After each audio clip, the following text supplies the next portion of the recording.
Welcome back to the second edition of the Customs Show, and Happy New Year. Yes, welcome everyone and Happy New Year.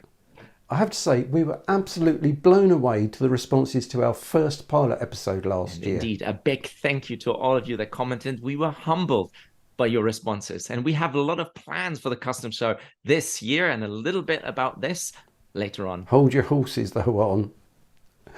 Turning back to this edition, many of you would have heard about one of Europe's premier customs events, the ODASCE Customs Colloque.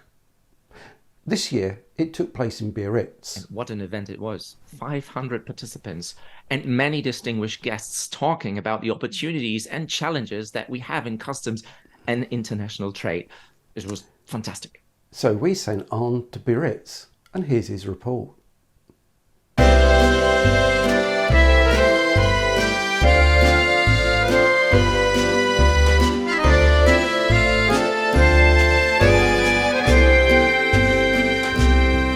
Hello, this is Arne from the Customs Show. I'm taking the Customs Show all the way to the south of France.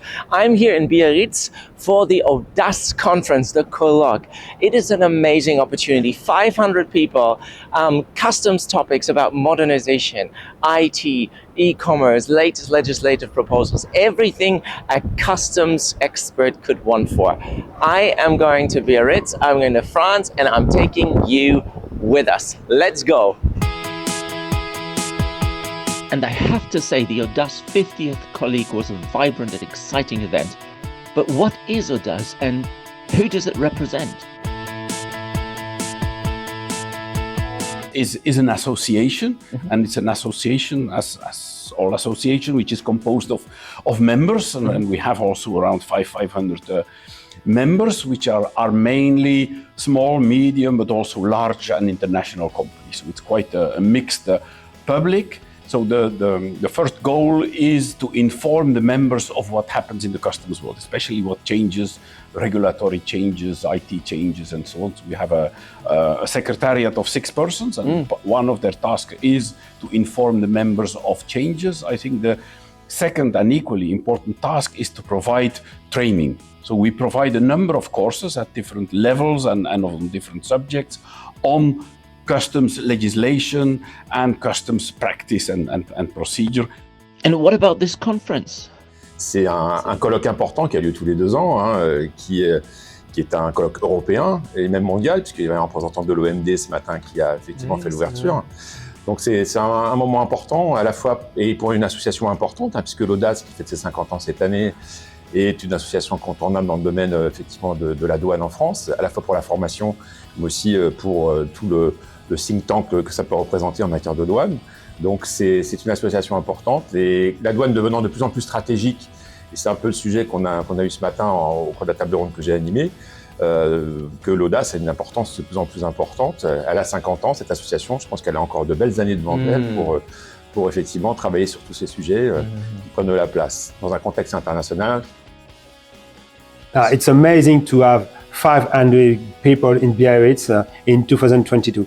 It's a very good organization. ODASCE is a very amazing association and is the leader in the customs subject in France. And ODASCE is a very important association and is the first association in France around customs, and is a very strong, thanks to ODASCE, we have a very strong link between companies and the public department. But why be a speaker? It's just a matter of sharing. 500 people, it's not an easy exercise, I can tell you. It was a lot of pressure, but there's a lot of friends as well inside the room. There's people also with who you can actually exchange, and you don't get a lot of those occasions. And it's very diverse from different industries. And as well, after a COVID period where everything is remote, it's one of my first trips after COVID. I'm very glad to actually go and meet people. And the global trade area is also, to me, the reason why I took this job and why I so much like it is because I meet a lot of people, I meet a lot of cultural differences. It's so enriching. And this area is so fascinating. So that's why I accept. This is an excellent opportunity, really, as a shipper, as an exporter, importer, to keep up to date with the latest trends and developments in customs modernization, but also in technology. So this is the right place for companies and administration to meet and all the stakeholders to exchange on what's coming up and prepare yourself for the future. But what about businesses complying with customs? How can they manage their obligations and respond to opportunities in a modern world? La douane est très stratégique. Quand on sait bien gérer ses suspensions tarifaires ou ses accords commerciaux, eh bien, on peut avoir des avantages qu'on n'a pas forcément si on s'y intéresse pas. Donc, il faut faire de la douane, il faut la gérer. Quand on fait de l'international, on doit faire de la douane. Ouais, on doit faire de la douane. Et du coup, on doit avoir des experts douane en entreprise et une fonction douane en entreprise. The core activity of a company is to sell its product, to do business. And you need, either you have that in-house expertise, and even though you have that in-house expertise, to keep up to date with all those regulatory developments, it's really difficult, while at the same time, you facilitate trade clearance, etc. So unless you automate your legal watch, unless you seek partnership with the right partners to facilitate, ensure your business continuity, it's very difficult. So you see that there are newborn companies like ours that help companies to sustain their compliance and keep up to date with those regulatory obligations. Now we have the chance to have a lot of different new technology. And we can understand that the data is in the heart of the strategy of an enterprise. So if you want to have a data-driven supply chain, you need to use this new technology. So you can use artificial intelligence and applied artificial intelligence on your data. You can try to develop a specific blockchain for your company and the stakeholders of your supply chain. And you can imagine different solutions. You can imagine to develop a digital twin in order to optimize the flows of merchandise around the world from your company. When you think about it, the two biggest, market is obviously US and Europe, but the mounting ones are obviously India and China, and they are very important markets. So it's critical for our business to, map out all of those regulations in the future, make sure that we will serve those markets as much as we can, and make sure that the business strategies, whether in engineering, whether in manufacturing, whether in sourcing, take those trade regulations into consideration. As I said before, there are a lot of restrictions, much more restrictions on the export control field, because technologies are becoming more, let's say, sensitive. Technologies should not end into the wrong hands. And the balance between the economic interest and the national security, as well as the foreign political agenda of a country, is so critical. So you always have to keep an eye on it, and so you can actually anticipate on what's going to happen. So A, be part of your business, understand where you're going to sell. B, be part of the business again, understand where engineering is going to happen, where we're going to source, where we're going to manufacture, and this on a span of 5 years. And of course, the B word crept in with two different takes. Brexit en juin 2016, qui était effectivement le début d'une période un petit peu compliquée. S'en est suivi, bien sûr, la guerre sino-américaine, avec toutes les conséquences qu'on peut avoir sur les entreprises européennes. On est un petit peu entre le marteau et l'enclume, et on doit faire face à des problèmes et essayer de se défendre au maximum. Right now, it's smooth. Good. Yeah, it's smooth. And I have to say that no matter what we say, we've been supported by HMRC. I have to say, okay. Yeah, Good. We had. I was personally in contact with some government officials in the UK. They were very much empathetic, I would say, and very supportive. And actually, I was surprised with the reactivity of those government officials. So I'd like to say thank you for people at the HMRC who really supported us on the other side of the sea. Yeah. And so that's one. Two, it was pretty traumatizing for companies because they had to prepare for so many years.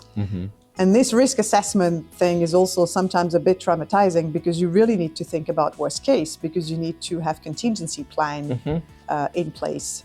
And it wasn't so bad, but it was a long process. It was a long process. We had to go through each steps of the supply chain. Some sourcing decision might have been not in favor of UK, I have to say, in that preparation part and process, I have to say. Now, I don't have the economic figures and results. You probably have and may want to cover that. But for the automotive industry, I think the good thing is, and the positive things, is the free trade agreement we finally signed with the UK. So in the automotive industries, we finally got rules of origin that are helping us to qualify products under the preference. We work very closely with our OEMs so they can benefit and qualify their products for the UK market and for their manufacturing site. So, how should companies prepare for the future? And have you thought about black swans? Unfortunately, customs administration don't have endless resources, and technology is a must for them to survive that jungle of new regulatory obligations together with mass data. You can no longer rely on our resources. The administration don't have that resource, so they push the control on the private sector, and the private sector does not have either an army of customs experts now. So you really need those technology stakeholders to leverage your capabilities. And those newest technology are really fantastic levers of capabilities. For example, if you are a company with flows on the Belt and Road way infrastructure between China and Europe, now it's really difficult to maintain a good flows because we have a geopolitical problem in between Russia and Ukraine. So we can try to have an overview of this situation, and thanks to our data, we can help these companies to do the good choice to optimize their supply chain, their international supply chain. Black Swan is not an animal. It's something that happens in the course of business or in a course of a process that that nobody was expecting, obviously, and that nobody would think of. So it pushes it challenges the companies to actually be more proactive and think about the worst case scenario. That's what it is. And so one black swan would be what happens if we have the earthquake. But it could be a black swan if you never had an earthquake. But if it is a region where you have an earthquake, it's much more of a what kind of contingency plan we have in place to survive and make sure that people are safe in such occasion. So black swan is much more of what is the worst case scenario, what can happen. And last, what about training the new generation of customs and supply chain specialists? We are trying to develop a new Master of Science, International Supply Chain and Customs, to help this generation to better new collaborators. To get new. So this new Master of Science in Customs and digital is very important for companies to have better collaborators with a new knowledge in the Customs department. Je pense que déjà, au niveau de certains masters ou certaines formations, il faut mettre un peu plus d'heures de formation sur la douane. Souvent, c'est un module qui est très très court. On ne va pas en profondeur sur le sujet parce que la douane, c'est très vaste. C'est pas que le classement, la valeur et l'origine. On est quand même sur des problématiques de régimes économiques, de choses à gérer qui peuvent être parfois très longues. Le OA, un audit OA, c'est du lourd. Donc, il faut déjà que dans les formations de commerce international, la partie douane soit un peu plus importante qu'elle ne l'est. Et après, il faut qu'on puisse diriger éventuellement des étudiants vers des formations spécifiques et de haut vol lorsqu'ils veulent effectivement se diriger vers ce métier dans l'entreprise. Il y a des besoins internationaux. Enfin, je sais que Il y a pas mal d'entreprises qui recherchent des fonctions douane et qui n'arrivent pas forcément à trouver la bonne personne.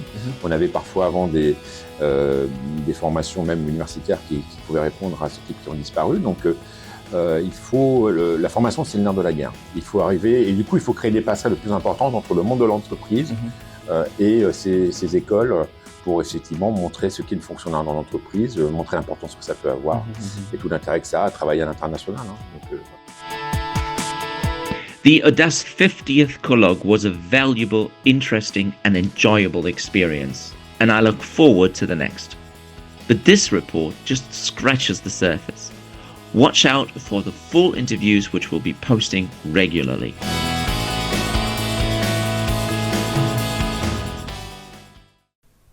Wow, that looks a terrific event on. I'm jealous. I was particularly interested in the different perspectives on Brexit and the comments on training in customs.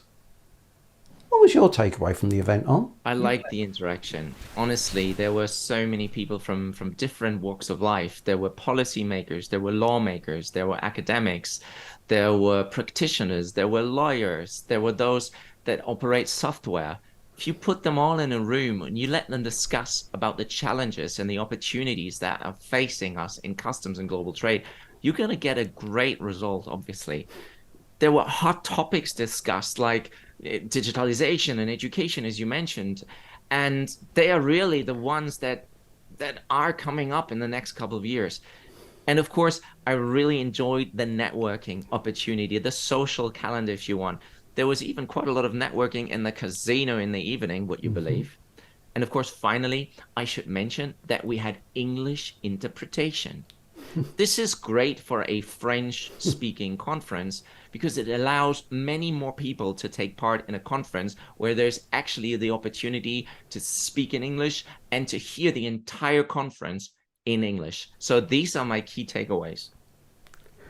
Well, I was particularly interested in the networking at the casino, Arne.